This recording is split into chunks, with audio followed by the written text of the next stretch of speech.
हरे ओम कृष्ण हरे प्रभु जी धन्यवाद कृष्ण करता हरे कृष्ण हरे कृष्ण हरे प्रभु ధన్యవాద ప్రణామాలు हरे कृष्ण। कृष्ण ओम प्रभु जी नमो धन्यवाद प्रणाम भगवते वासुदेवाय। ओम ఓం నమో భగవతే వాసుదేవాయ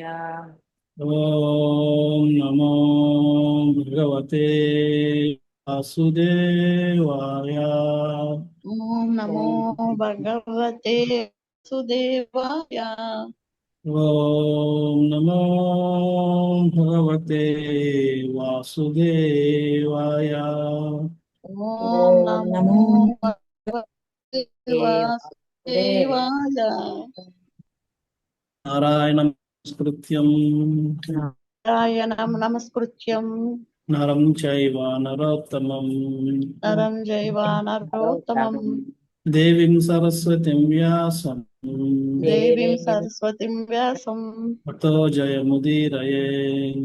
ततो ततो जयति जयमुदीरये नष्टप्रायेषु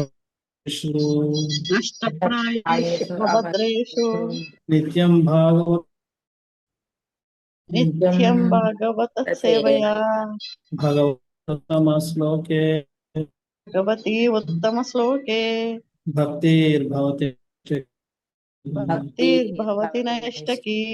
कृष्णाय वासुदेवाय कृष्णाय कृष्णाय वासुदेवाय वासुदेवाय देवकीनन्दनाय च देवकी नंदनाय देवकीनन्दनाय च च नन्दकुमाराय नन्दकुमाराय गोविन्दाय नमो नमः।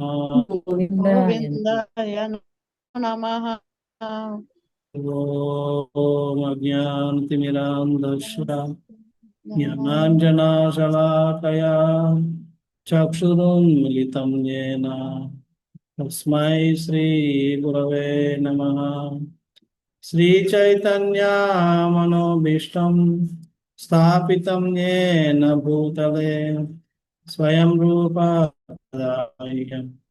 ददाति स्वापदान्तिकम् देहं श्रीगुरो श्रीयुतागमनं श्रीगुरुं वैष्णवांश्च श्रीरूपं साग्रजाता सहगना रत्नादान्वितं तं सजीवं साद्वैतं सावधूतं परिजनासहितं कृष्णचैतन्यदेवं श्री राधा कृष्ण पदा सहगना ललिता श्री विशाखान्वितांश्च हे कृष्ण करुणा सिंधु दीनबन्धो जगत्पते गोपे राधा कांता नमोस्तुते तप्त कांचना रांगी राधे वृंदावनेश्वरी वृषभानुसुते देवी प्रणमामि हरिप्रिये।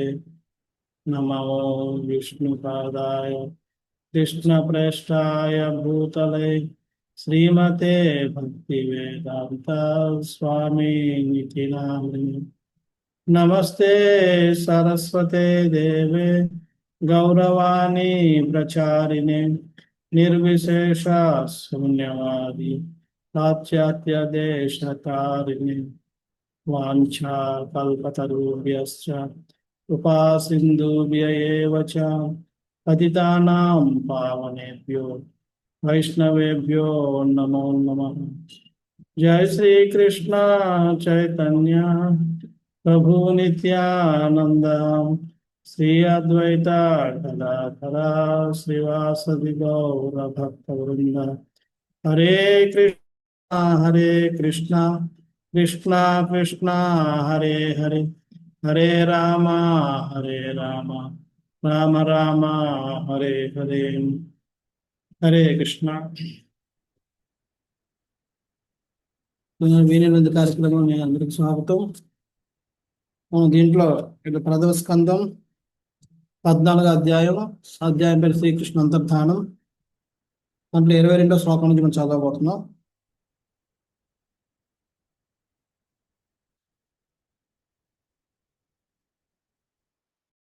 ఇక్కడ మనం లాస్ట్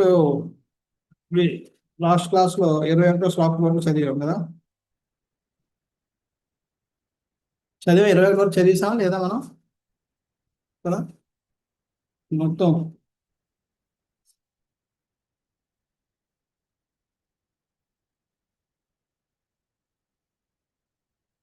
ఇక్కడ అపశకునాలు కొన్ని యుధిష్ఠిర మహారాజు చూడడం మొదలుపెట్టాడు. అపశకునాలన్నింటినీ మనం చర్చించాం కింద దాంట్లో. ఇప్పుడు ఈ అపశకునాలు చూస్తున్న సమయంలో అర్జునుడు అక్కడికి వస్తాడు. వస్తే అర్జునుడిని ప్రశ్నిస్తున్నాడు మన యుధిష్ఠిర మహారాజు. ఏం ప్రశ్నిస్తున్నాడు ఏమిటి అన్నది మనం ఇప్పుడు చూద్దాం. ఒక్క నిమిషం. 22 నుంచి 41 శ్లోకం వరకు 41 ఆల్మోస్ట్ లాస్ట్ శ్లోకం వరకు ఈ చాప్టర్. అంటే 44 శ్లోకాలు ఉన్నాయి. 41 ఆల్మోస్ట్ లాస్ట్ వరకు యుధిష్ఠిర మహారాజు రకరకాల ప్రశ్నలు అడుగుతూ ఉన్నాడు అర్జునుడిని. అవన్నీ ఏం ప్రశ్నలు అడిగాడు, ఏ ఏ భావంతో అడిగాడు, అర్జునుడు ఏ విధంగా అవకాశం తీసుకున్నాడు మనం చూద్దాం. 22 శ్లోకం. ఇది చింతయస్తస్య దృష్టారిష్టేన చేతసా ప్రాజ్ఞ ప్రత్యాగమద్బ్రహ్మన్ యదు కుర్యా కపిధ్వజః. ఓ బ్రాహ్మణ, సౌనక, ఆ విధముగా ధర్మరాజు ధరణిపై కలుగుచున్న అమంగళములను గార్చుచు తనలో తాను చింతించుచుండగా ఎదుపరము ద్వారక నుండి అర్జునుడు తిరిగి వచ్చాను. సో ఈ అపశకునాలన్నీ చూస్తూ యుధిష్ఠిర మహారాజుకి ఏదో చింత కలుగుతుంది. ఎందుకు ఏంటి ఇలాగ వస్తున్నాయి, ఎందుకు ఇలా వచ్చాయి, ఏం జరుగుతుంది, ఒకవేళ కృష్ణుడు లేడా అన్న డౌట్ వచ్చేసింది ఆయనకి. ఎందుకంటే కృష్ణుడు ఉంటుండగా ఎక్కడైతే కృష్ణుడు అక్కడ అశుభం అన్నది ఉండదు, అమంగళం అన్నది కనబడదు. అన్ని అమంగళమైన కనబడుతున్నాయి. అంచేత ఈ అమంగళం కలుగుతున్నాయంటే కృష్ణుడు ఈ భూమిని వదిలి వెళ్ళిపోయాడా అని ఒక ఆలోచన అనలో చట్టి అది తాను వెళ్ళిపోయాడా అంటూ చింతిస్తున్నాడు. ఆ చింతిస్తున్న సమయంలో అక్కడ అర్జున్ కూడా ద్వారకా నుంచి తిరిగి వచ్చాడు. ఎందుకంటే అప్పటికే 7 నెలలు అయిపోయింది. మనం ఇంతకుముందు చర్చించాం. 7 నెలలు అయిపోయింది అర్జున్ అక్కడికి వెళ్ళి, కానీ ఇంకా తిరిగి రాలేదు. వచ్చాడు. తం పాదయో నిపతితం యథా పూర్వమాతురం అధోవదన మబ్బింధుం సృజంతం నయనోబ్జయో. అర్జునుడు పాదాభివందనం కావించినప్పుడు అతను ఎందుకు గోచరించి అనూహ్యమైన విచారమును ధర్మరాజు కాగలిగాను. అతని ముఖము నేలవరాలి ఉండి కన్నీరు కారుచుండెను. అర్జునుడు వచ్చాడు. వచ్చి పెద్దవాడికైనా పెద్ద సోదరుడు కాబట్టి పెద్దగా ధర్మరాజుకి పాదాభివందనం చేస్తున్నాడు. కానీ చేస్తున్నప్పుడు ఆయనలో ఎన్నో రోజుల తర్వాత కలుసుకుంటున్నానే అన్న ఆనందం కానీ ఇది లేదు. ఏదో విచారం ఆయన ముఖంలో ఉంది. కళ్ళంట నీళ్లు కాలుతూ ఉన్నాయి.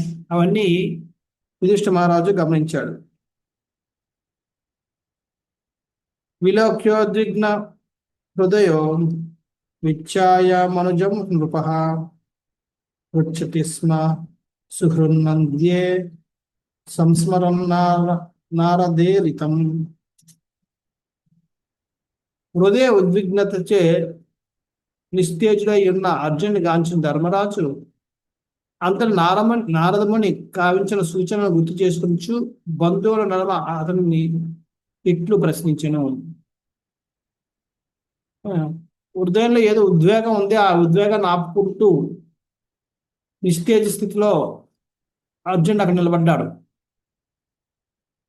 అంటే అక్కడ ఉన్నాడు కానీ ఆయన అక్కడ లేడు.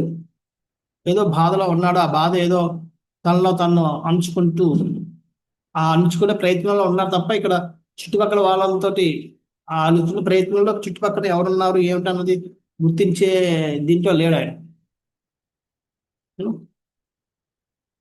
సో ఆ విధంగా ఉంది. ఆ అర్జున్ చూస్తున్నప్పుడు వెంటనే ఆయనకి నారదుని చెప్పిన మా వాక్యాలు గుర్తుకొచ్చాయి. నారదుని ఏమన్నాడు? అతి త్వరలో కృష్ణుడు ముగించబోతున్నాడు. ఈ లీలలు ముగించే వరకు మీరు ఇక్కడ ఆయన లీలలో భాగస్వాములు అవ్వండి అని చెప్పాడు. అంటే ముగించబోతున్నాడు అన్న భావన వచ్చేటప్పటికి ఆయన నిజంగా అది అయిపోయిందా అన్న భావంతో ఆయన ప్రశ్నిస్తున్నాడు. ఏమని ప్రశ్నిస్తున్నట్టు చూద్దాం. యుధిష్ఠిర ఉవాచ కచ్చిదానంతపుర్యాన్న స్వజనా సుఖమాసతే మధుభోజ దశార్హార్హ సాత్వతాంధ సాత్వతాంధక వృష్ణయ. ధర్మరాజు పలికాను, ప్రియమైన సోదర, మన స్నేహితులను బంధువులను అవు మధు, భోజ, దశార్హ, ఆరహ, సాత్వక, అంధక, యదు వంశీయులు సుఖముగా కాలము వెళ్ళబుచ్చుచున్నారా?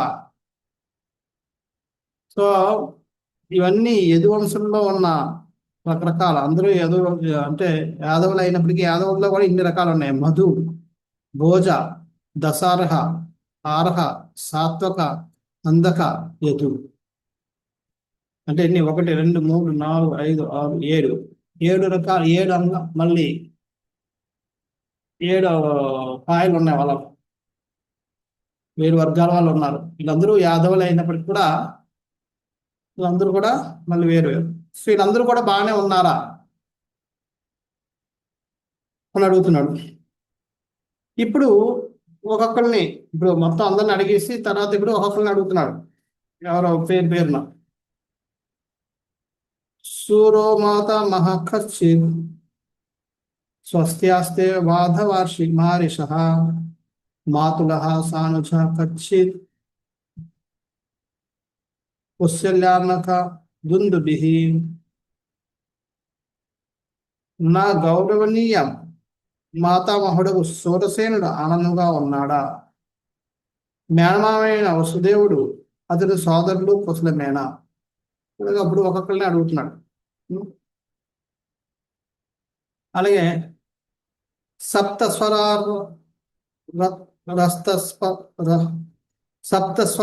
సప్తస్వరస్తస్పర్శ్యో మాతుల్యాన సహాత్మజ ఆసతే సశ్నుషా క్షేమం దేవకీ ప్రముఖ స్వయం. దేవకీ దేవి అధ్యక్షున గల అతని 7 భార్యలు అక్క చెల్లెళ్ళు అయి ఉన్నారు. వారు వారి పుత్రులు మరియు కోడళ్ళు క్షేమంగా ఉన్నారా?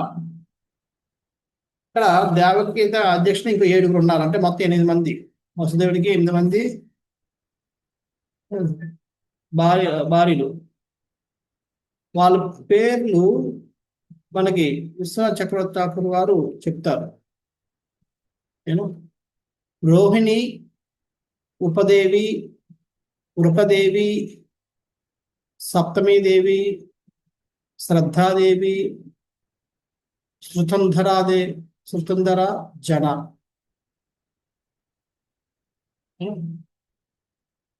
సో వీళ్ళందరూ కూడా ఈయన అంటే దేవకి కాకుండా దేవకి, రోహిణి, రూపాదేవి, వృకాదేవి, సప్తమీదేవి, శ్రద్ధాదేవి, శృతంధర, జన. ఇందులో శృతంధర అన్నామే వైశ్య స్త్రీ, వైశ్య కుటుంబానికి స్త్రీ. మిగతా వాళ్ళందరూ రాజ కుటుంబానికి. వీళ్ళందరూ కూడా క్షేమంగా ఉన్నారా అని అడుగుతున్నాం. కచ్చిత్ రాజా యసత్పుత్రోస్యానుజా హృదీకాసన క్రూరో జయంత గదసారణాః ఆసతే కుశలం కచ్చిత్ ఏ చ శత్రు జిదాదయః కచ్చిదాస్తే సుఖం రామో భగవాన్ సాత్వతాం ప్రభుః.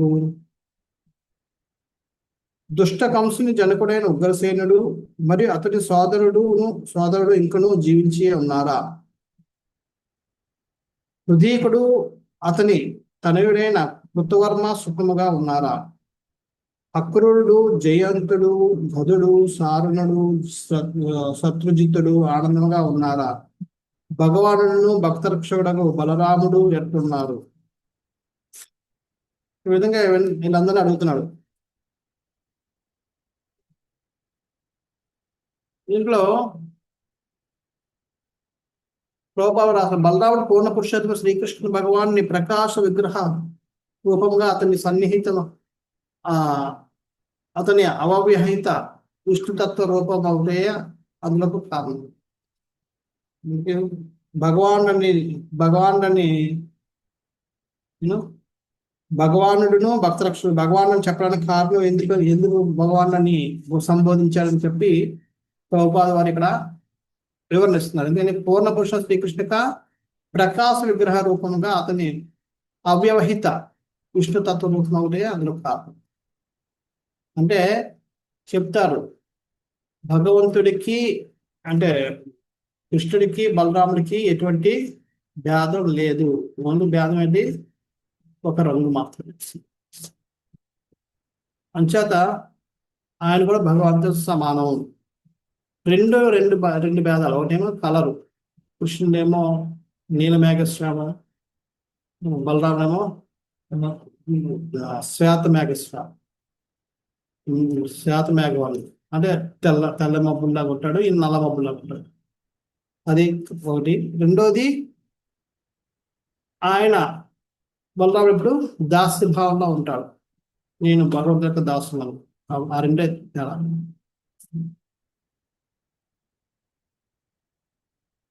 ఇక్కడ ప్రభుపాదు విష్ణుతత్వ రూపములు దేవదేవుని శ్రీయాంశములే గుణరీత్యా పరిమాణ రీత్యా అతనితో సమానత్వం కలిగి ఉన్నాను. నిజాది అక్కడ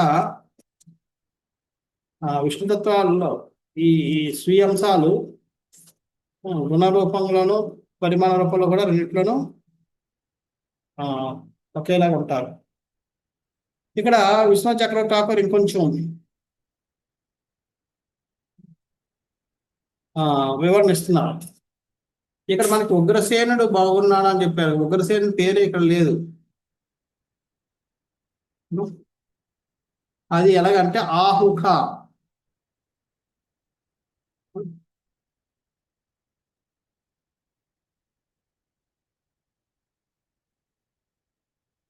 కచ్చిద్రాజ ఆహుకో. ఆహుక అంటే ఉగ్రసేనుడు అని అర్థం.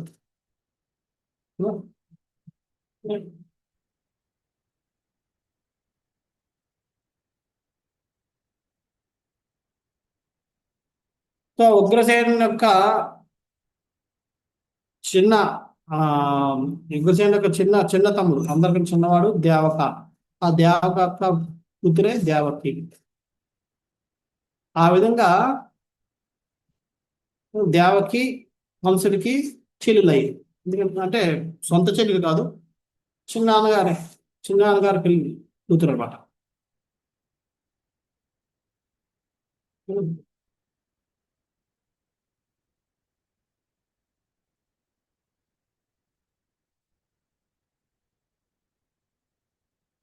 ఇక్కడ మా కృతవర్మ అని చెప్పాడు. కొంతమంది పేరు జయంతుడు, గదుడు, సారణుడు, శత్రుజితుడు, వీళ్ళందరి పేర్లు అడిగారు.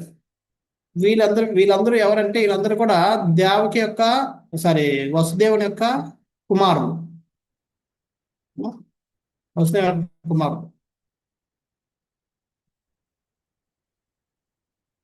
అందులో సారణ, గద వీళ్ళిద్దరు కూడా రోహిణి యొక్క కుమారుడు.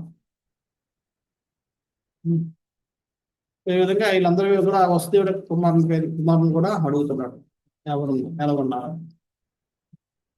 తర్వాత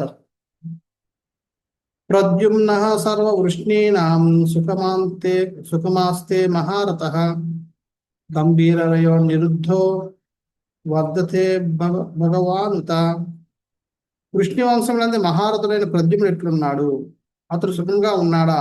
దేవదేవుడు శ్రీకృష్ణుని ప్రధాన విస్తృతాంశమైన అనిరుద్ధుడి కుశలమేనా?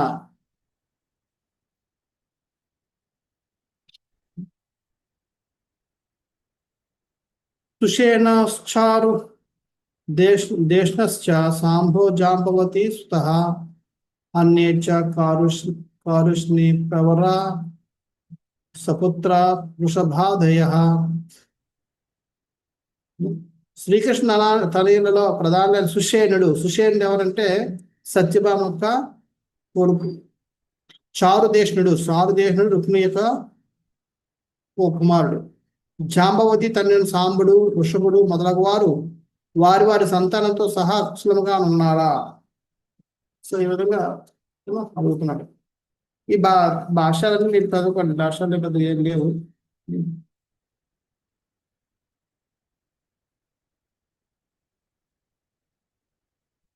ఇంకా శ్లోకాలు తెలిగా ఉన్నాయి కానీ నేను డైరెక్ట్ గా తాత్పర్యాలు చదువుతాను.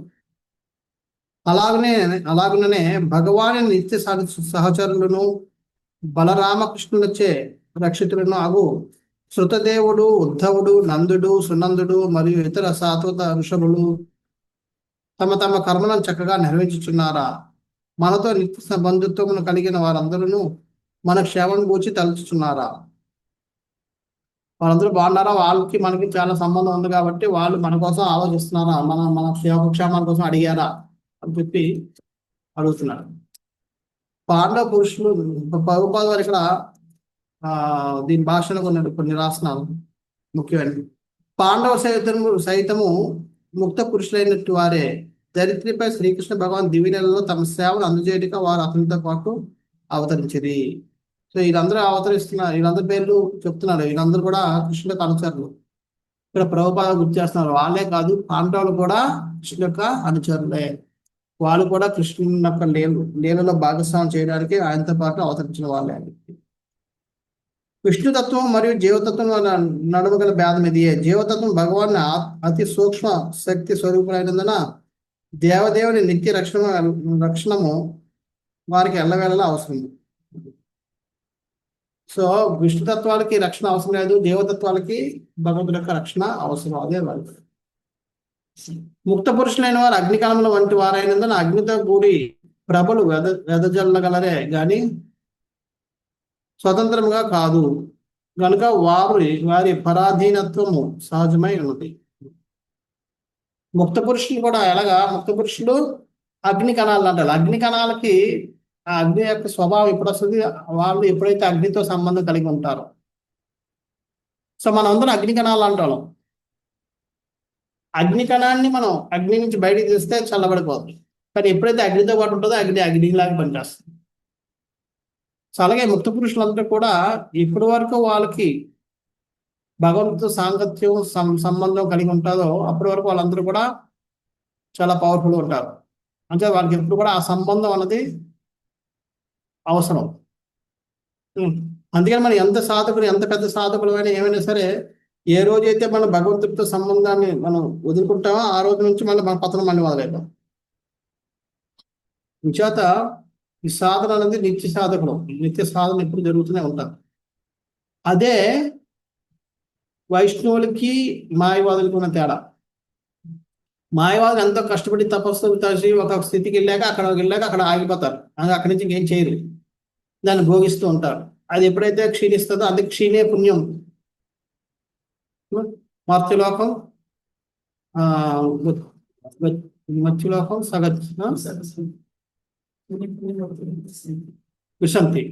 విశంతి తిరిగి రావడం. సో ఎప్పుడైతే మనకి అది క్షీణ పుణ్యం అంటే పుణ్యం మన వాళ్ళు సంపాదించుకున్న పుణ్యం ఎప్పుడైతే అయిపోతుందో మళ్ళీ వాళ్ళు కిందికి రావాల్సి వస్తుంది.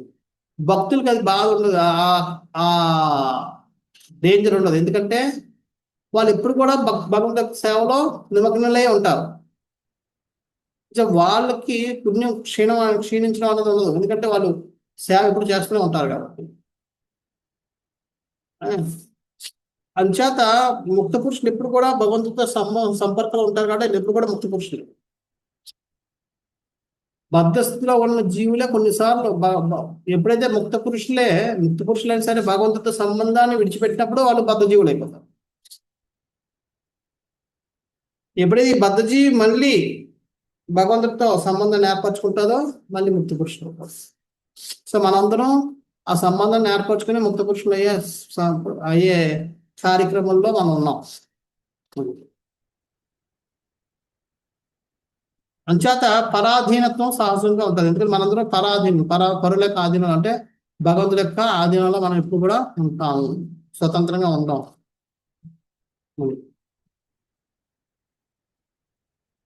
అలాగే గోవులకు, ఇంద్రియములకు, బ్రాహ్మణులకు ఆనందం కలిగించేవాడును మరియు భక్తవత్సలుడు పూర్ణ పురుషుడు శ్రీకృష్ణ భగవానుడు బంధుమిత్రులతో ద్వారకాపురి అందలి సుధర్మ సభయందు ఆనందించుతున్నాడా. ఇప్పుడు కృష్ణుడి కోసం కూడా అడిగాడు, కృష్ణుడు ఎలా ఉన్నాడు అని చెప్పి. అయితే ఇక్కడ చూడాల్సింది ఏంటంటే, ఆ యుధిష్ఠుడు అడుగుతూ వెళ్ళిపోతున్నాడు, కానీ అర్జునుడు సమాధానం చెప్తున్నాడా లేదా అన్నది కూడా చూడడం లేదు, చెప్పాలని ఆశించడం లేదు. ఎందుకంటే అర్జునుడు చెప్పే స్థితిలో లేడు, ఒకటి. రెండో, అర్జున్ ముఖం చూడగానే యుధిష్ఠుడికి ఒక డౌట్ వచ్చేసింది, తన డౌట్ కన్ఫర్మ్ అయిపోయింది ఏదో అయిందని. అర్జున్ నోరెత్తితే ఎక్కడ కృష్ణుడు అవతారం ఛాలెంజ్ చెప్తాడో అని చెప్పి భయం కొద్దీ ఆయన చెప్పకుండా ఈయన కొంచెం ప్రశ్న చేసుకుంటూ వెళ్ళిపోతున్నాడు. అర్జునుడికి చెప్పే అవకాశం ఇవ్వడం లేదు. రెండోది, అర్జునుడు చెప్పే పరిస్థితుల్లో లేడు కూడా తెలుసు కాబట్టి రెండు విధాలా ఆయన అర్జునుడికి సమాధానం చెప్పలేదు. ప్రభుపాదుల వారు ఇక్కడ తాత్పర్యంలో భాషలో రాస్తున్నారు, గోరక్షణ మరియు బ్రాహ్మణ ధర్మములు లోపించిన మానవ సంఘము భగవాను ప్రత్యక్ష అక్షరము పొందజాలదు. ఎక్కడైతే గోరక్షణ జరగదో, ఎక్కడైతే బ్రాహ్మణ ధర్మము నశిస్తుందో అక్కడ భగవంతుడి యొక్క కృప లేదా భగవంతుడి యొక్క రక్షణ అన్నది ఉండదట. బ్రాహ్మణత్వం పూర్ణత్వమును అధిగమించిన పిదప అతడు ఆ దేవదేవుని యజమానిగా, ప్రభువుగా, స్నేహితుడిగా, పుత్రుడిగా, ప్రేమికుడిగా పొందు రీతిలో శుద్ధ భక్తుడు కావాలను. అంచేత అంటే భగవంతుడితో సంబంధం ఏర్పడాలి అంటే బ్రాహ్మణత్వాన్ని కూడా మనం దాటి వెళ్ళాలి.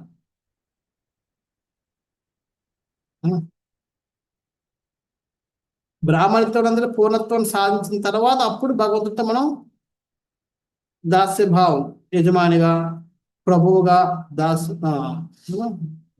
యజమానిగా అంటే శాంతభావం, ప్రభువుగా అంటే దాస్యభావం, స్నేహితుడిగా అంటే సాఖ్యభావం, పుత్రునిగా అంటే వాత్సల్య భావం, ప్రేమిగా అంటే మాధురి భావంలో మనం సంబంధాన్ని ఏర్పరచుకుంటాం. కలిగిన బ్రాహ్మణి ఎడనే శ్రీకృష్ణుడు ప్రియుడు, కానీ నిత్యహంకారం కలిగిన వాని ఎడ కాదు. ఈ గుణాలు, బ్రాహ్మణ గుణాలు కలిగిన వాడి దగ్గరతో భగవంతుడు ప్రియుడు అంటాడు, కానీ నిత్యహంకారంతో ఉన్న వాడితోటి భగవంతుడు ప్రియుముగా ఉండడు. అలాగే మరొకటి, పరమాత్ములైన వారు ఎచ్చటకు సమకూడి పవిత్రాత్ములైన వారు ఎచ్చటకు సమకూడి పరతత్వం కీర్తించట ఎందు పరమానందం నందులో అచ్చట మాత్రమే శ్రీకృష్ణ భగవానుడు వసించును. భగవంతుడు ఎక్కడ ఉంటాడు, ఎక్కడైతే భక్తులందరూ కలుసుకుని ఆయనకు పవిత్ర నామాలను కీర్తిస్తూ ఉంటారో, ఆయనకు లీవలను చర్చిస్తూ ఉంటారో అక్కడ భగవంతుడు కూడా వసిస్తూ ఉంటాడు. అక్కడ వసించినట్టు నివసిస్తూ ఉంటాడు, అక్కడే కూర్చుని ఉంటాడు.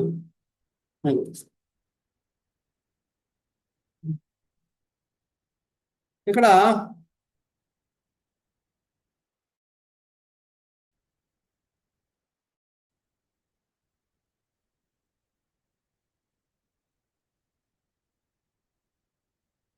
ఇక్కడ కృష్ణుడి కోసం అడిగినప్పుడు ఏమన్నాడు, శ్రీకృష్ణ భగవాన్ బంధుమిత్రాదులతో ద్వారకాపురి అందలి సుధర్మ సభ ఎందు ఆనందించున్నారు.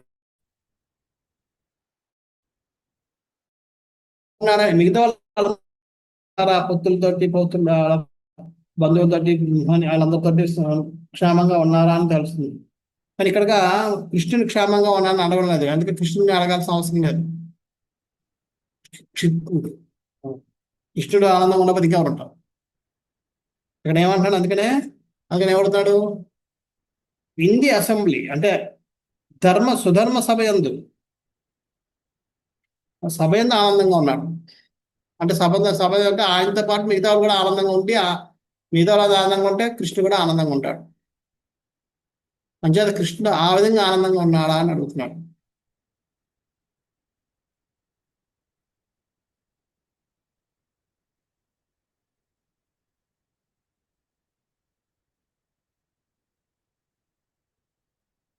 సో ఈ విధంగా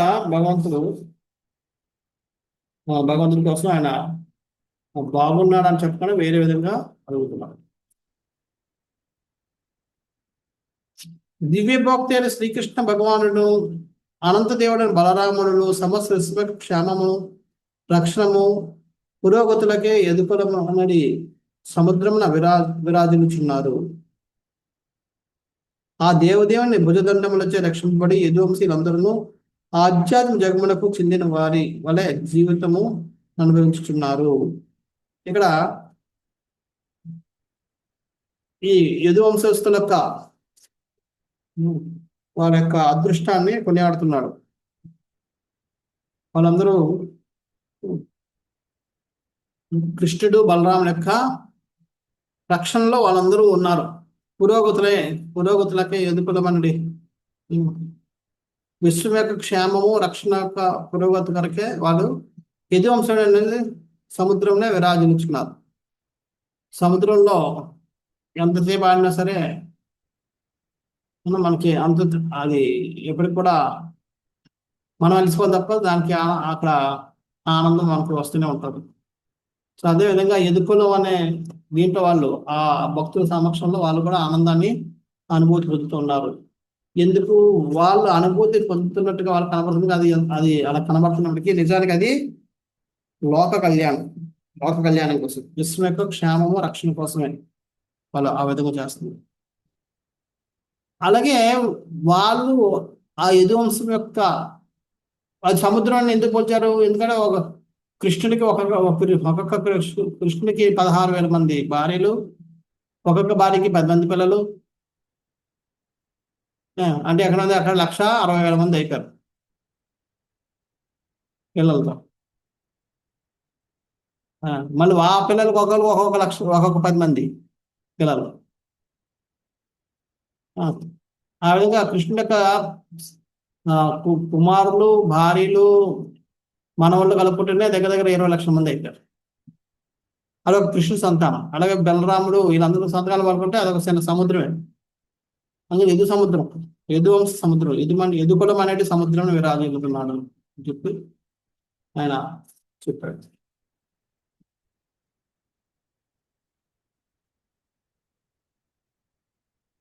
సో ఇక్కడ ప్రభుపాద వారు భాష్యంలో క్షీరోదక్ష విష్ణు యొక్క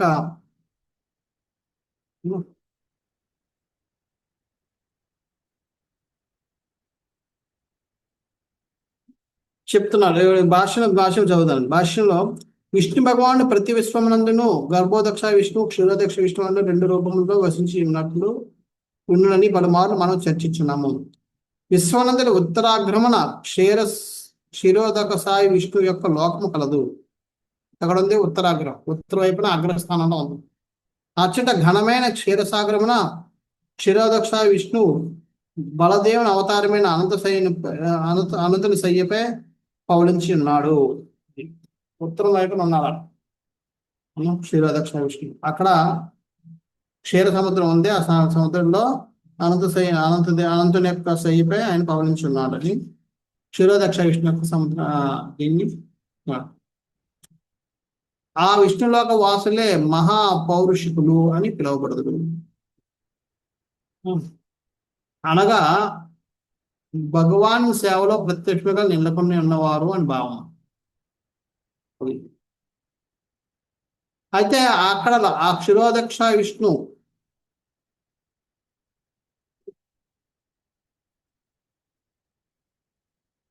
ఏ విధంగా ఉంటారు, వాళ్ళు ఎటువంటి ఐశ్వర్యాన్ని అనుభవిస్తున్నారని కూడా ప్రభుపాదులు చెప్తున్నారు. వారు ఆ లోకములలో సుఖముగా నందురు, ఎటువంటి కష్టము వారికి ప్రాప్తించదు. జన్మ మృత్యు జర వ్యాధుల భయం లేకుండా పూర్ణ జ్ఞానానందములతో జీవితం అనుభవించరు. వారు సదా పూర్ణ యవ్వనమున అలరారుచుందరు. వారిపై కాల ప్రభావం ఉండదు. 6 లక్షణాలు చెప్పారు. ఎప్పుడు సుఖంగా ఉంటారట, కష్టం వాళ్ళ దగ్గరికి దరిదాపుల్లోకి రాదు, జన్మమృతి జర వ్యాధుల నుంచి దూరంగా ఉంటారు అన్న భయం ఉండదు, సంపూర్ణ జ్ఞాన ఆనందాలను అనుభవిస్తూ ఉంటారు, సదా యవనంగా ఉంటారు. అలాగే వాళ్ళ మీద కాల ప్రభావం ఉండదు. ఈ విధంగా ఈ ఆరు లక్షణాలు ఆ వైకుంఠ వాసంలో ఉన్న వాళ్ళు అనుభూతి చెందుతూ ఉంటారు.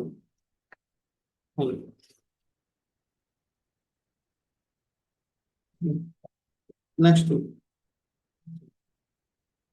ద్వారకయందుల సత్యభామాది రాణులు సేవలన్నింటి ఎందును అత్యంత ముఖ్యమైన శ్రీకృష్ణ భగవాన్ చరణ పద్మముల శుశ్రూష మాత్రమున ఆ దేవతలను జయించుటకు ఉద్యుక్తుడగునట్లుగా చేయగలిగారు. ఆ విధంగా ఆ రాణులు వజ్రాయుధుని భార్యలు అనుభవించిన వాటిని తాము అనుభవింపగలిగిరి. వజ్రాయుధుని భార్యలు, వజ్రాయుధుడు అంటే ఎవరు?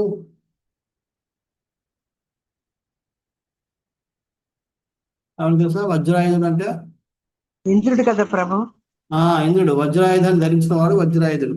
వజ్రాయుధం ఇంద్రుడి దగ్గర ఉంది అంటే ఇంద్రుడు భార్యలు ఏ విధమైన ఐశ్వర్యాన్ని భోగించారో కృష్ణుడు కూడా అదే విధంగా. ఎందుకని చూడండి, సత్యభామ అంటే రాణులందరూ సేవలన్నిటి ఎందును అత్యంత ముఖ్యమైన శ్రీకృష్ణ భగవాన్ చరణ పద్మల శుశ్రూష మాత్రమున అంటే ఆయన చరణాలకు సేవ చేస్తూ ఆ సేవ ద్వారా కృష్ణుని ఏం చేశారు?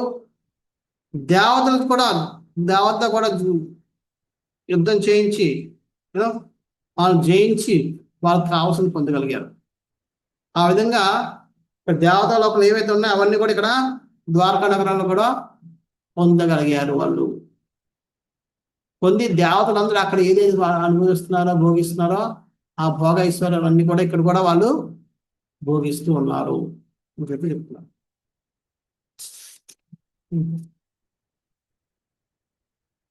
అలాగే నెక్స్ట్ యదువీరులు శ్రీకృష్ణుని భుజదండములచే రక్షింపబడుచు సదా అన్ని విధముల భయరహితులై ఉన్నారు.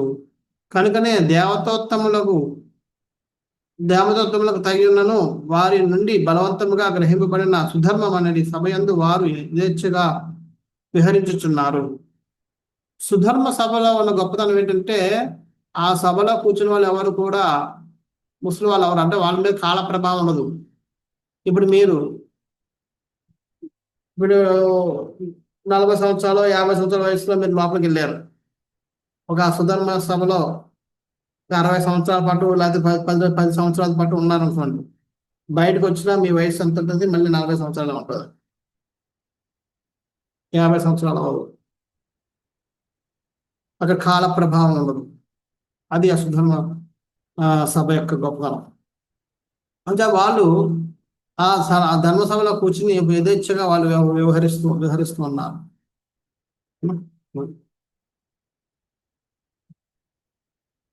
ఇక్కడ ప్రభుపాద వారు భాషలో రాస్తున్నారు, సాధారణంగా రాజ్య గౌరవమునకు తగినట్లుగా రాజ్యసభా గృహము నిర్మింపబడుచుండును.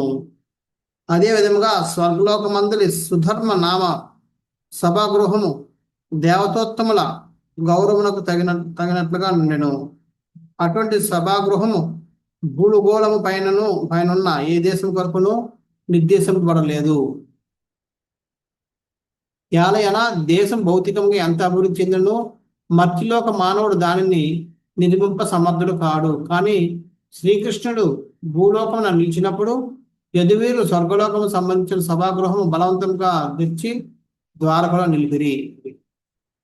అంటే ఈ సుధర్మ సభాగృహము దేవతలకి తగినట్టుంది. అది ఈ భౌతిక అది భూమి మీద భౌగోళిక ఉపరితలం మీద ఉండేయడానికి సరిపడేది కాదు. అయినా సరే యదువంశం రాజులందరూ కూడా వాళ్ళందరూ బలవంతంగా దేవతల నుంచి దాన్ని తీసుకుని వచ్చి ద్వారకలో ప్రతిష్ఠించారు. ఆ విధంగా యదువంశస్థులందరూ కూడా దేవతలతో సమానమైన ఆ భోగాన్ని అనుభవించారు.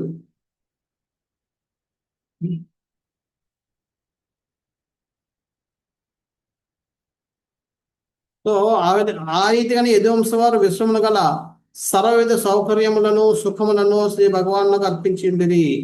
అందుకు ప్రతిఫలంగా సేవకులందరికీ సంరక్షకుడిగా సంపూర్ణంగా రక్షింపబడి భయరహితులైంది. సో కృష్ణుడికి ఏం చేశారు? ప్రపంచంలో ఉన్న అతి విలువైనవన్నీ కూడా తీసుకొచ్చి వాళ్ళు కృష్ణుడికి సమర్పించారు.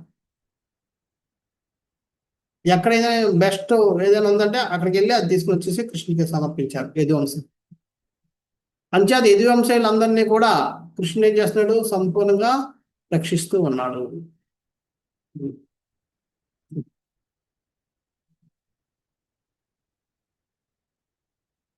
మార్పు కలిగిన బద్ధజీవుడే భయస్థుడై ఉండును. ఎవరైతే భగవంతుడి యొక్క సంరక్షణలో ఉంటారో వాళ్ళకి భయం అన్నది ఉండదు. ఎవరైతే బద్ధజీవుడు ఉంటాడో, బద్ధజీవుడు అంటే భగవంతుని మర్చిపోతాడో వాడు మాత్రం బద్ధజీవుడు. ఇందా మనం చెప్పిన ముక్త పురుషుడు ఎప్పుడైతే భగవంతుడితో సంబంధాన్ని కలిసి మనం కోల్పోతే ఆ ముక్త పురుషుడు కూడా బద్ధజీవుడు అయిపోతాడు. సో ఎప్పుడైతే మనం భగవంతుని మర్చిపోతామో అప్పుడు మనం మనలో భయం అన్నది బయలుదేరుతుంది. అందుకే ప్రహ్లాద్ 5 సంవత్సరాల కుర్రవాడు అయినప్పటికీ హిరణ్యకశం చూసి ముల్లోకాలు భయపడుతున్నా సరే ప్రహ్లాద్ భయపడలేదు. ఎందుకంటే ప్రహ్లాద్ ఎప్పుడు కూడా భగవంతుడితో ఉన్న సంబంధాన్ని మర్చిపోలేదు కాబట్టి ఆయన ఎవరికి భయపడలేదు. మరుపు కలిగిన బద్ధజీవుడే భయస్థుడై ఉండును. కానీ తండ్రి రక్షణపై సంపూర్ణంగా ఆధారపడిన బాలుడు ఎన్నడను ఎవరి నుండి భయం ఉందనే రీతి ముక్త జీవుడు ఎన్నడను భయమునకు గురుడు కాడు. చిన్నపిల్లవాడు చూడండి, వెనకాల వాళ్ళ అమ్మ నాన్నలు ఉన్నారని ధైర్యంతో అటు పరిగెడతాడు. కారణం ఏంటంటే వెనకాల మా అమ్మ నాన్న ఉన్నారన్న ధైర్యం ఉంటారు. ఎప్పుడైనా పొరపాటు పెరుగుతూ వెనకాల చూసాను కదా, అమ్మ నాన్న కలవలేదు కదా, అప్పుడు ఏం చేస్తాడు? ఆడటం మొదలుపడుతుంది, పరిగెట్టడం అన్నీ బందే, అన్నీ ఆగిపోతాయి. ఎంతమంది ఎన్ని బొమ్మలు ఇచ్చినా ఎన్ని చేసినా సరే ఆడటం మొదలు పెడతాడు. ఎందుకని తల్లిదండ్రుల దగ్గర ఉన్న ఆ భరోసా ఆయనకి మిగతా వాళ్ళ దగ్గర కూడా రావడం లేదు. అది పొందలేకపోతున్నాం. అదేవిధంగా ముక్త పురుషులు కూడా భగవంతుని యొక్క భరోసా ఎప్పుడు ఉంటుంది కాబట్టి వాళ్ళు ఎప్పుడు కూడా భయానికి గురి కాదు. ఎప్పుడైతే మనం మర్చిపోతాం, బద్ధజీవుడిగా మన ఆ సంరక్షణ మర్చిపోయాం కాబట్టి మనకు మళ్ళీ భయం అనేది చేరుతుంది.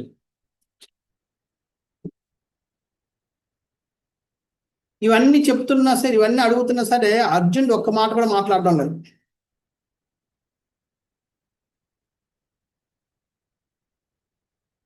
దానికి చూసి ఇంకా మరి అర్జునుడు బాధపడడానికి కారణం, ఆయనకు లోపల ఒక సంశయం ఉంది యుధిష్ఠిరుడికి, కృష్ణుడు ఏమైనా వెళ్ళిపోయాడా అని. కానీ అయినప్పటికి కూడా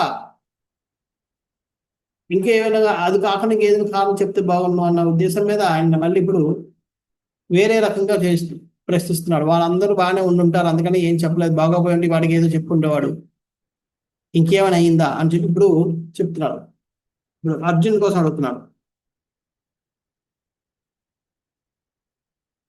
ప్రియమైన సోదర అర్జున, నీ ఆరోగ్యం సరిగా ఉన్నదా? నీ ఆరోగ్యం బాగానే ఉంది కదా? నీ తేజో విహీనుడిపై కనబడుచున్నావు. నీ తేజస్ అంతా తేజో విహీనం అంటే నీ మనసులో ఉన్న మనసు అంతా ముఖం అంతా పీకిపోయినట్టుంది, నీలో కళ అంతా పోయింది. ద్వారకైందు నీవు దీర్ఘకాలము వసించినందున ఇతరులొచ్చే అగౌరవింపబడి అశ్రద్ధ చేయబడితే అందులో కారణమా? సో నువ్వు ద్వారకలో చాలా రోజులు ఉండిపోయావు కాబట్టి వాళ్ళు నిన్ను అశ్రద్ధ చేశారా? నీకు ఇవ్వాల్సిన మర్యాద ఇవ్వలేదా? అంచేత నువ్వు బాధపడుతున్నావా? అంచేత మనం మర్యాద పోగొట్టుకోకూడదు. ఇది ఇక్కడ ఎక్కడైనా ఒక స్థానంలో మన సొంత స్థలం కానప్పుడు మన అక్కడ ఎక్కువ రోజులు ఉంటే మన మర్యాద పోతుంది. అంచేత వాళ్ళు అవమానపరిచారని బాధపడే కంటే అది సహజం అనేది మనం గుర్తించాలి.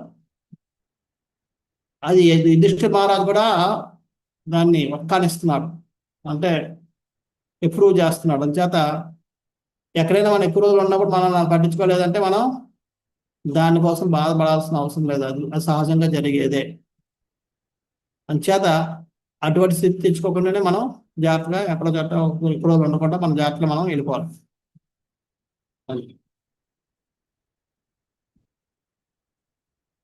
అప్పటికే అర్జునుడే మాట్లాడాలి. అప్పుడు ఇంకా అన్నారు, ఎవరైనా నిన్ను పరుష వాక్కులతో సంబోధించిరా, లేక నిన్న భయపెట్టిరా, యాచించిన వానికి నీవు దానం మోసలేకపోయితువా, లేక ఇతరులకు వస్తున్న వాగ్దానం నీవు నిలుపుకొనలేకపోయేది. ఎందుకు నువ్వు ఇంత విచారిస్తున్నావు? ఎవరైనా పరుష మాటలు ఎవరైనా తిట్టారా? పరుష వాక్కులతో సంబోధించారా? అంటే ఆ ఆ, అవమానపరిచే విధంగా నిన్ను సంబోధించారా? లేదా నేను భయపెట్టారా? బ్లాక్మెయిల్ చేశారా? ఉం? లేదంటే యాచించే వాళ్ళు నువ్వు దానం ఇస్తావు, ఎవరైనా యాచిస్తే నువ్వు దానం ఇవ్వవా? లేకపోతే నువ్వు ఎవరైనా వాగ్దానం చేసి ఆ వాగ్దానం నిలబెట్టుకోలేకపోయావా?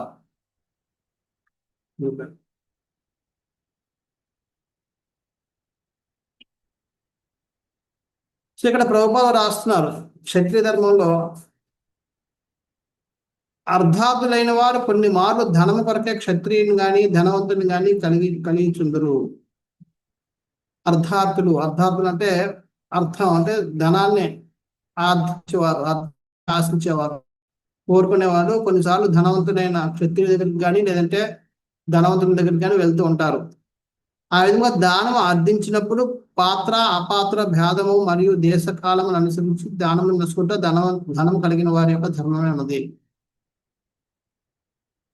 సో ఎప్పుడైతే ఎవరైనా అడిగితే దానికి వాళ్ళకి ఒక పాత్ర అంటే ఆయన అర్హతను బట్టి ప్రాంతాల దేశ కాలాలు, దేశం అంటే బట్టి తగిన విధంగా వాళ్ళకి దానాలు చేయడం అన్నది ధనవంతులు చేయాల్సిన పని అని చెప్తున్నారు. సంజాత అలాగే ఎవరైనా వచ్చినప్పుడు నువ్వు క్షత్రియుడు కాబట్టి క్షత్రియుడిగా నువ్వు తగినంత ధనం ఇవ్వలేకపోయావా, అందుకని నువ్వు బాధపడుతున్నావా?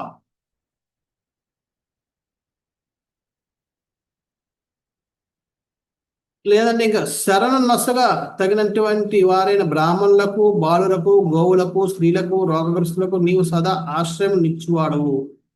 ఆ ఆశ్రయం కొరకే నీ ధరి చేరినప్పుడు వారికి రక్షణ వసకలేకపోయి నువ్వని కాదు, ఎవరైనా సరే ఈ ఐదుగురికి ఎప్పుడు కూడా బలమైన వాడు ఈ 5 బలహీనులకి ఆశ్రయం ఇవ్వాలి. ఎవరు? బ్రాహ్మణులు, బాలులు, గోవులు, స్త్రీలు, రోగగ్రస్తులు లేదా వృద్ధులు. వీళ్ళకి 5గురికి రోగగ్రస్తులు, వృద్ధాప్యులు, వీళ్ళకి ఎప్పుడు కూడా ఆశ్రయం ఇవ్వాలి బలమైన వాడు. అలా ఇస్తున్నప్పుడు ఎవరైనా నిన్ను ఆశ్రయం అడిగితే వాళ్ళకి నువ్వు ఆశ్రయం ఇవ్వలేకపోయావా, అందుకని నువ్వు ఇలా చింతిస్తున్నావా అని చెప్తున్నాడు. పచ్చిత్వం అని చెప్పి పదంతో మొదలవుతుంది ఈ శ్లోకాలన్నీ. పచ్చిత్వం అంటే ఒకవేళ అని చెప్పి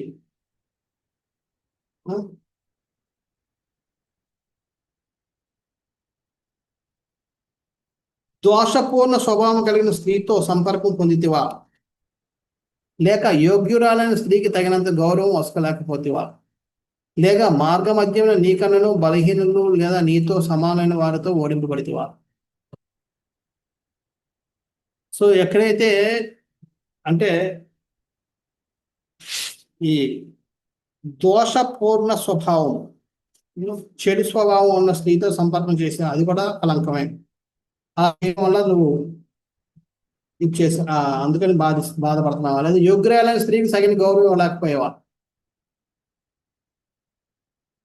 గౌరవించబడిన స్త్రీని నువ్వు గౌరవించలేకపోయావా, అవమానపరచగలేదా, గౌరవించకపోవడం కూడా తప్పే, ఆ అపరాధం, దాన్ని కూడా చింతించాల్సిందే. సో అంచేత అలాగే నువ్వు చేస్తున్నావా, లేదంటే మార్గమధ్యలో ఎవరైనా బలహీనులు లేదా నీతో సమానమైన వాళ్ళతో నువ్వు ఓడిపోయావా. ఈ విధంగా రకరకాలుగా అడుగుతున్నాడు. ప్రభుపాద వారు కొన్ని రాస్తున్నారు ఏ విధంగా ఏవి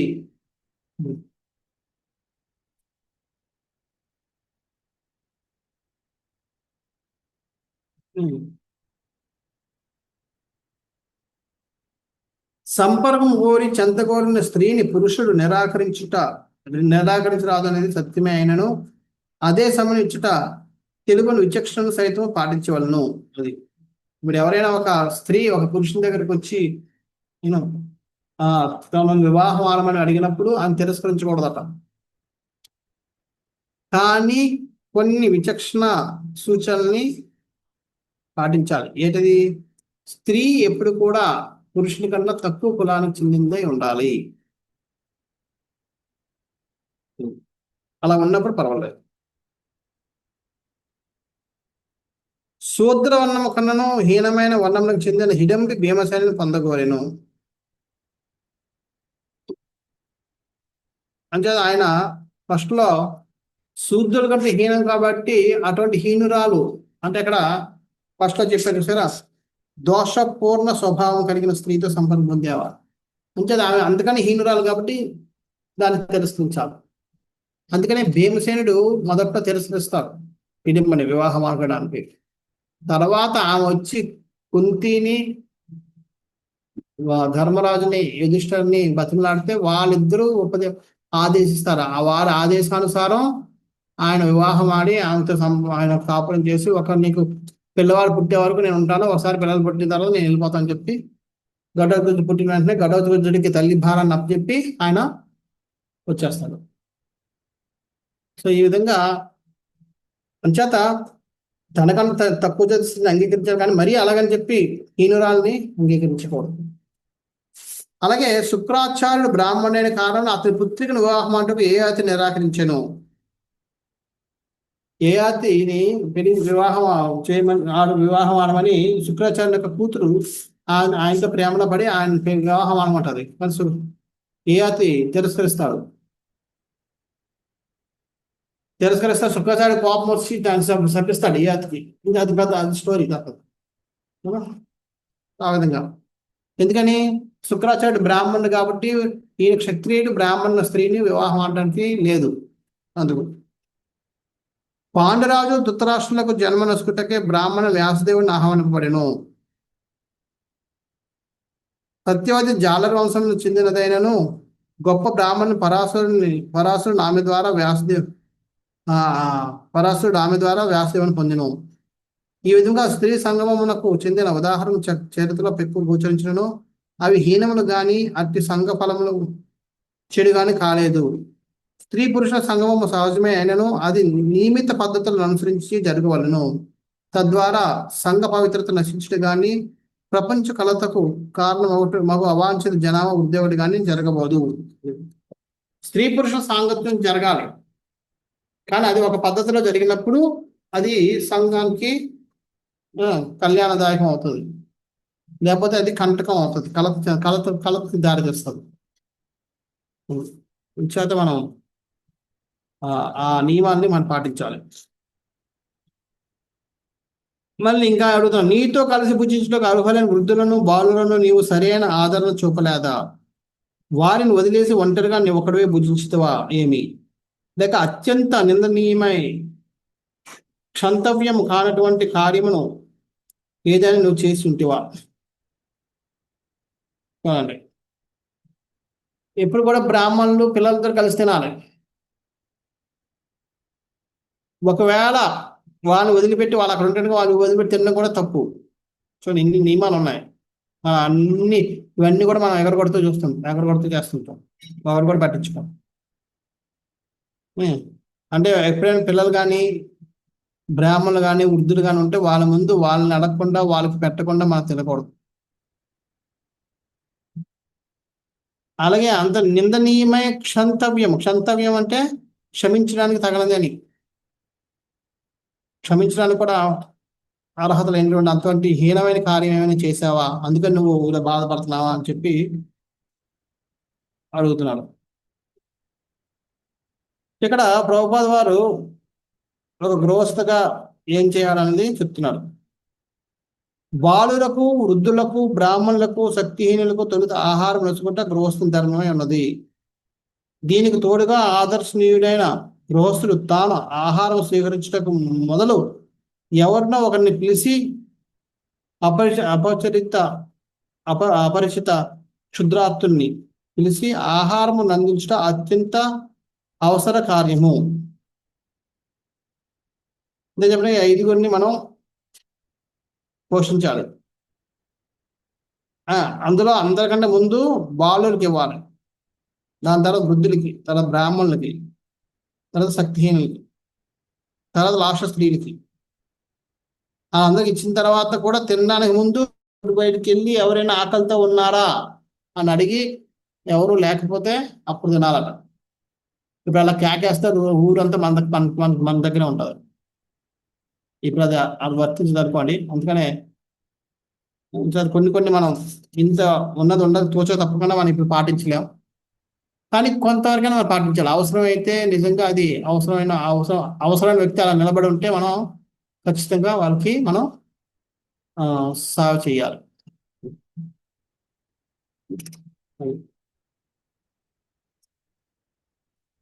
లాస్ట్ లేక నీ అత్యంత ఇంకా ఉండలేక అర్జున్ ఇంకా ఈ అడుగుతున్న కొద్దీ అర్జున్లో దుఃఖం పెరిగిపోతుంది. కళ్ళం నీళ్ళు ఎక్కువ అయిపోతున్నాయి. ఇంకా ఆకపోతే నీకు ఇంక ఉండలేక అడిగేశాడు. ఏమని? లేక నీ అత్యంత ప్రియమిత్రులకు శ్రీకృష్ణుని కోల్పోయిన కారణ నిత్యముగా శూన్యత్వం అనుభవించుచుంటివా? సోదరా అర్జున, నీవు ఖిన్నుడు ఒకటకు అన్యమైన కారణం నేను ఊహించలేకపోతున్నాను. ఈ విధంగా ఖిన్నుడు అంటే స్తబ్దుల వైపు ఉండడానికి కారణం ఇంతకంటే నేను ఇంకేం ఊహించలేకపోతున్నాను. అన్ని అడిగాను, ఇంకేం లేదు. దేనికి సమాధానం లేదు. ఇది ఒక్కటే అయ్యి ఉండొచ్చు. ఇంకా నీ అత్యంత ప్రియమిత్రులకు శ్రీకృష్ణుని కోల్పోయితవా నువ్వు కోల్పోయావా ఏంటంటే కృష్ణుడు వెళ్ళిపోయాడా అని ఇంకా అడిగేశాడు. భాషలో ప్రభుపాలు చెప్తున్నారు, ప్రపంచ పరిస్థితిని గూర్చి ధర్మరాజు వెలిబుచ్చిన ఉత్కంఠ ప్రపంచ దృష్టి నుండి శ్రీకృష్ణ భగవాన్ అంతర్ధానమును ఆధారం చేసుకుని అతనించే పూర్వమే ఊహింపబడెను. ప్రపంచ పరిస్థితి గూర్చి ధర్మరాజు వెలిబుచ్చిన ఉత్కంఠత ప్రపంచ దృష్టి నుండి శ్రీకృష్ణ భగవాన్ అంతర్ధానము ఆధారం చేసుకుని అతనించే పూర్వమే ఊహించబడింది. అంటే ఎప్పుడైతే అపశకునాలు ఉన్నాయో దాన్ని బట్టి ఆయన ఊహించాడు. కానీ ఇంతవరకు చెప్పలేదు. ఇక లాస్ట్కి ఉండలేక దాన్ని కూడా అడిగేశాడు.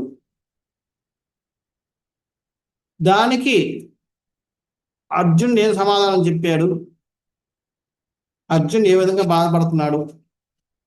అర్జున్ చెప్పిన తర్వాత పాండవులు ఏం చేశారు? ఇవన్నీ కూడా 15వ అధ్యాయంలో మనం రేపు చర్చిద్దాం. 15వ అధ్యాయం పేరు పాండవుల సమయోచిత ప్రస్థానము. దాంట్లో మనం చర్చిద్దాం. ఈ విధంగా యుధిష్ఠిర మహారాజు అర్జున్ని పలు రకాలుగా ప్రశ్నించాడు. ఆ ప్రశ్నలన్నీ కూడా మనం చూసుకుంటే అవన్నీ మనం యాక్చువల్గా ఒక గృహస్థంగా ఒక వ్యక్తిగా ఆచరించాల్సిన ధర్మాలు అవి. సో అవి మనం అప్పట్లాగా తోచా తప్పకుండా ఎంత చెప్పుకున్నట్టు తోచా తప్పకుండా ఇప్పుడు పాటించలేం. కానీ పాటించగలిగిన చోట పాటించాలి. ఓకే, హరే కృష్ణ. ఎవరికైనా ఏమైనా ప్రశ్నలు ఉన్నాయా?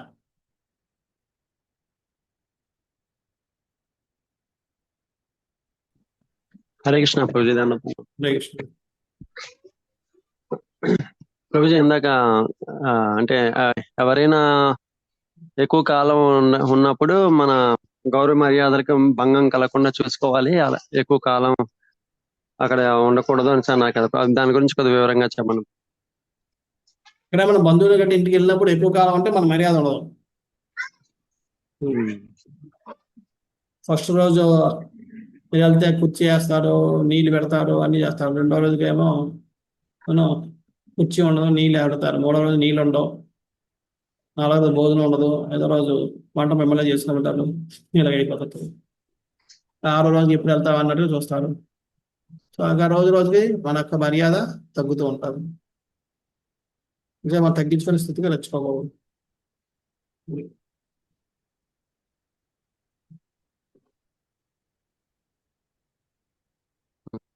హరే కృష్ణ.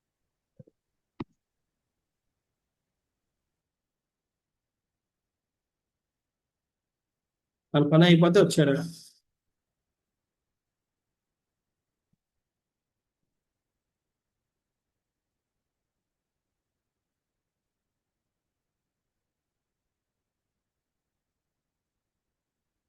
హరే కృష్ణ. ఇంకెవరికైనా ప్రశ్నలు ఉన్నాయా?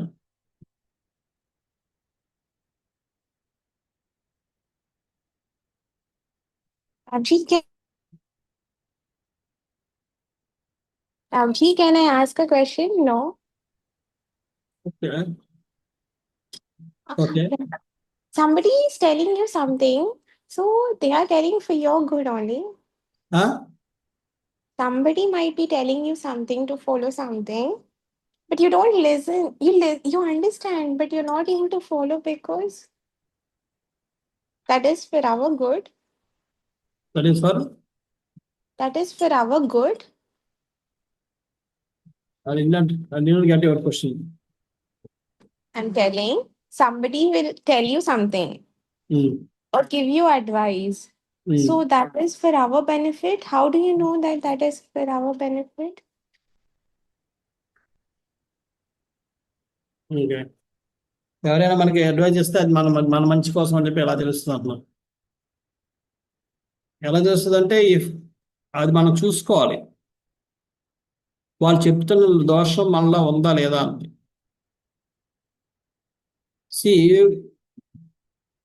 ప్రతి ఒక్కరూ అడ్వైజ్ ఇస్తారు. అడ్వైజ్ ఇచ్చిన వాళ్ళు ప్రతి ఒక్కరు కూడా మన మంచి కోసమే ఇస్తారు. ఇప్పుడు చూడండి, నేను నీలో ఒక లోపం చూసి ఉండొచ్చు, చూసి నాకు ఇలా ఇలా కాదు ఇలా ఉంటే బాగుంటుందని చెప్పి నువ్వు చెప్పచ్చు. అది నీలో ఆ లోపం ఉండకపోవచ్చు, కానీ ఆ రోజు అలాగే నువ్వు ఏదో ఒక కారణం చేసి వ్యవహరించి ఉండొచ్చు. ఆ వ్యవహారం చూసి ఆ వ్యక్తి నువ్వు ఇలాంటి వాడు అన్న ఒక ఉద్దేశంతో చెప్పుకుంటాడు. సో ఎవరు కూడా ఉట్టినే నింద వేయరు. మనలో ఒక రకమైన తప్పుడు వ్యవహారం చూసినప్పుడే మనకి అది సరిదిద్దడానికి ప్రయత్నం చేస్తారు. అది తాత్కాలికమో లేదంటే మన యొక్క స్వభావమో అయి ఉండొచ్చు. స్వభావం అయితే ఎలాగో చెప్పదు. తాత్కాలికంగా కూడా కొన్నిసార్లు మనం ఎవరి చిరాకులో ఉండొచ్చు, ఆ టైంలో ఏదో ఉండడం వల్ల మనం ఆ విధంగా వ్యవహరించి ఉండొచ్చు. దాన్ని ఆయన పట్టుకుని ఆ వ్యక్తి మనకి ఎలా కాదు, ఇలా మీరు ఎలా ఉండకూడదు, ఇలా చేయాలి, తప్పు ఇది అని చెప్పి మనకి చెప్పినప్పుడు మనం దాన్ని అంగీకరించాలి. ఓకే, ఆ క్షణంలో మనం వ్యవహరించాం కాబట్టి ఎస్ తప్పు కాదు, అది మన స్వభావం కానప్పుడు ఏం చేస్తాం, ఓకే అప్పుడు వ్యవహరించాం కాబట్టి ఆయన ఫీడ్బ్యాక్ ఇచ్చాడు, మనం అక్కడ వదిలేస్తాం. నిజంగా అది మన స్వభావం అయినప్పుడు మనం దాన్ని మార్చుకోవడానికి ప్రయత్నం చేయాలి. సో ఎప్పుడైతే మనం స్వతహాగా మనల్ని చూసుకోకపోతే ఏమవుద్ది, మనం మోసం చేసుకుంటుంటాం. మళ్ళీ లోపం నకారం లేదు అన్నట్టుగా మనం వ్యవహరించామనుకోండి, ఎవరు నష్టపోతారు? మనం నష్టపోతాం. అంచేది ఎవరైనా ఫీడ్బ్యాక్ ఇచ్చినప్పుడు అది మనలో ఉందా, ఆ లోపం ఉందా లేదా అన్నది మనం మనస్ఫూర్తిగా ఎటువంటి పక్షపాత బుద్ధి లేకుండా మనం చూసుకోగలిగినప్పుడు శ్రేయోదాయకం అవుతుంది. లేకపోతే అది మనకి పడకపోవడం కాదు, మనం కూడా నష్టపోతూ ఉంటాం. చేత మనం ఎవాల్యుయేట్ చేసుకోవాలి. అది ఎవరు చెప్పరు. కానీ ఎవరైనా మన ఫీడ్బ్యాక్ ఇచ్చారంటే మనలో ఉన్న ఏదో ఒక నడవడిక, తప్పు నడవడిక చూశారు కాబట్టి వాళ్ళు ఫీడ్బ్యాక్ ఇస్తారు. అది మన సహజ నేచర్ అవ్వచ్చు, అవ్వకపోవచ్చు. సహజ నేచర్ అయితే ఆ స్వభావాన్ని మార్చుకోవడానికి మనం ప్రయత్నం చేయాలి. అది మన స్వభావం కాకపోతే ఆ సమయంలో మనం చేసాం కాబట్టి ఓకే, ఆయన అన్నంలో తప్పు లేదు, ఎందుకంటే నేను ఆ విధంగా వ్యవహరించాలని చెప్పి మనం సరిపెట్టుకొని మనం ముందుకు వెళ్ళిపోతాం.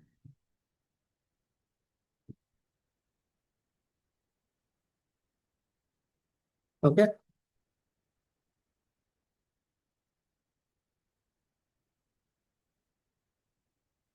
So technically, I have to change my behavior. ఎవరు నెక్స్ట్ చేంజ్? మనలో ఆ లోపం ఉంటే మనం చేంజ్ చేసుకోవాలి. మనలో ఆ లోపం లేకపోతే you have to ignore it. But జనాలు మనలో ఉన్న స్వభావాన్ని, మన ప్రవర్తన చూసి ఫీడ్బ్యాక్ ఇవ్వడం అనేది సహజం.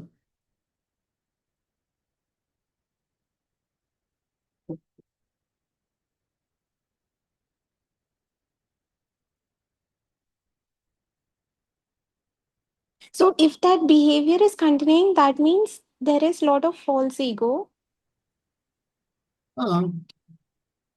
అంతే కదా.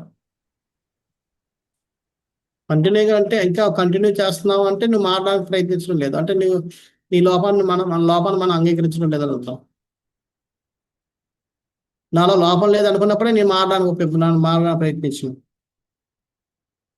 10 మంది లోపం ఉందని చెప్పినా సరే మనం లేదు లేదనుకుంటే అది మన యొక్క అహంకారం అవుతుంది కదా.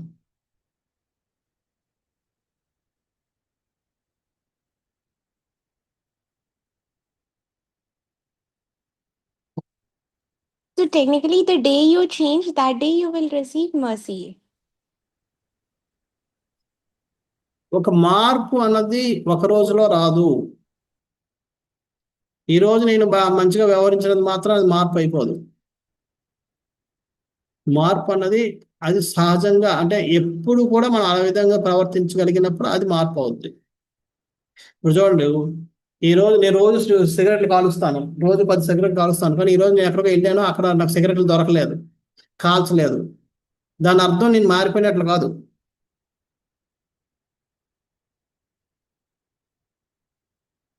నాకు అవకాశం దొరకలేదు కాబట్టి నేను కాల్చలేకపోయాను.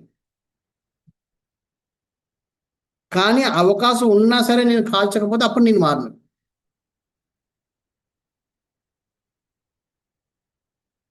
అంచేది ఏదైనా ఒక మార్పు, మనలో మార్పు వచ్చింది అంటే అర్థం ఏంటంటే, ఇంతకుముందు ఏదైనా మనం కోపపడుతున్నాం అనుకోండి, ఆ సందర్భం వచ్చినా కోపపడకపోతే అప్పుడు మనలో కోపం పోయినట్టు. ఏదైనా మనకి ఏదైనా ఒక సపోజ్ మనకు ఒక స్వీట్ ఇష్టం, ఆ స్వీట్ ఎదురుగా వచ్చినా సరే మనం తినడం లేదు అంటే అప్పుడు మనం మారినట్టు. అంతే ఆ రోజు స్వీట్ లేదు కాబట్టి, మనం స్వీట్ తినలేదు కాబట్టి ఈ రోజు నేను మారిపోయాను అంటే కాదు. స్వీట్ లేనప్పుడు ఎలాగో తినాం, అది మార్పు కాదు. స్వీట్ ఉన్నా సరే తినకపోతే అది మార్పు.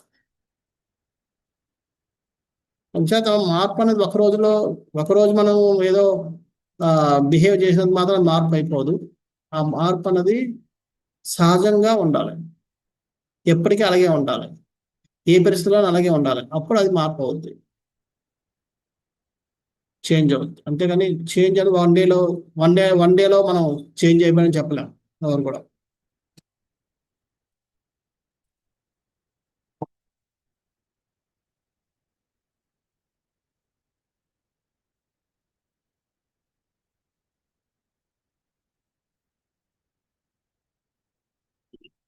హరే కృష్ణ ప్రభుజీ, ధన్యవాదాలు. కృష్ణ. ఇప్పుడు భగవంతుడికి 16,108 విధాలు అంటే గోపికలతో ఉన్నది అంటే ఒకేసారి మీ వాయిస్ 1600. కృష్ణుడు గోపికలతో 16,108 అదే దగ్గర కూడా ఉన్నారని అన్నారు కదా, అది 1600 16,000. 16,108. ఒకేసారి ఉంటారు కదా బాబు. బుక్ లో 1610 అని మిస్టేక్ పడినట్టు ఉంది. 16,108. Okay, thank you. అలాగే.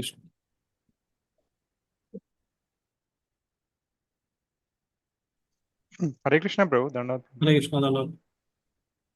ప్రభు, ఒక నాన్ డివోటీతో డీల్ చేస్తున్నప్పుడు మనం ఎంతవరకు టాలరేట్ చేయొచ్చు ప్రభుజీ? అంటే వాళ్ళు మన భక్తిని మాటి మాటికి దాన్ని ఏమంటారు పుష్ చేయడానికి ట్రై చేస్తుంటారు కదా, సో అని మనం ఎంతవరకు టాలరేట్ చేయొచ్చు అని చెప్పి నాకు అంత క్వశ్చన్ ఉంది ప్రభుజీ. అక్కడ మన ఇంటెలిజెన్స్ ని ఉపయోగించాలి, బుద్ధిని ఉపయోగించాలి. బుద్ధి కుశలతతో మనం దాన్ని అవాయిడ్ చేయాలి. మనం అఫెండర్ అవ్వాల్సిన అవసరం లేదు, కానీ అవాయిడ్ చేసుకోవాలి.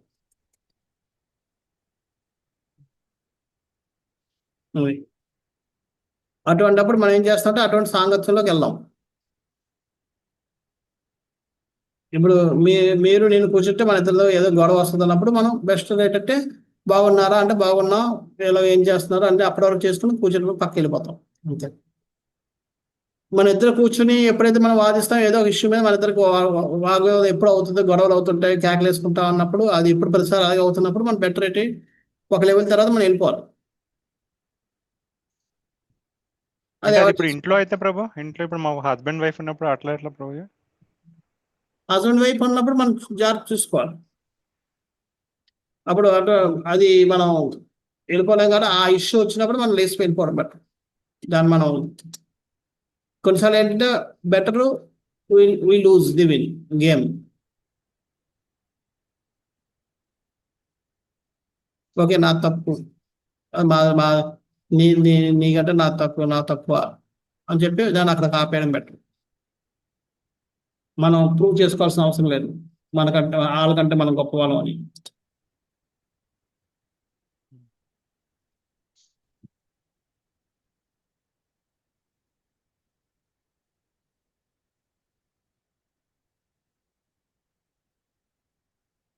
అది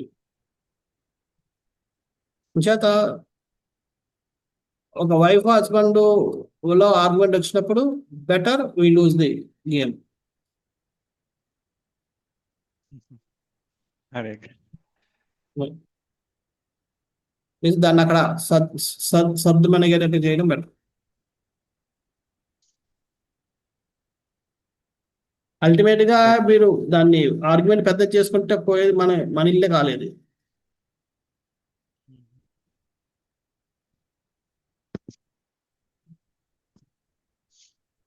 చేత ఆర్గ్యుమెంట్ గెలుస్తాం, ఇండియన్ కాల్చుకుంటున్నాం, లాభం ఏంటి?